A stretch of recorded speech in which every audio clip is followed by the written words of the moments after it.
আমরা অনেকেই জানি না, যারা কথায় কথায় মিথ্যা কথা বলে তাদেরকে আল্লাহ তাআলা কি শাস্তি দিবেন। তো চলুন আমরা জেনে আসি আল্লাহ তাআলা তাদেরকে কি শাস্তি রেখেছেন তাদের জন্য। তো চলুন জেনে আসা যাক।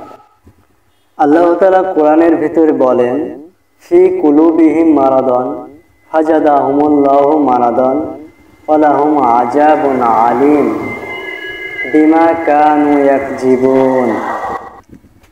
ফি কুলুবিহিম মারাদন, তাদের অন্তরে রয়েছে ব্যাধি।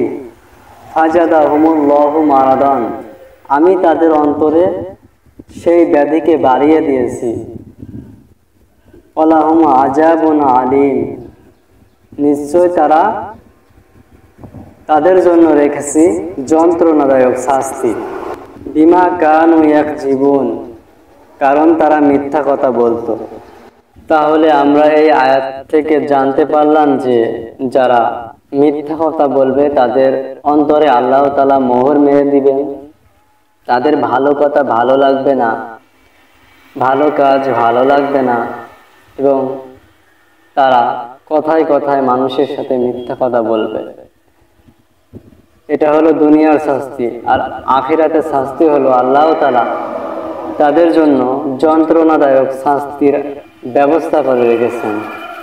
এজন্য আমরা সকলে মিথ্যা কথা থেকে বিরত থাকব ইনশাআল্লাহ।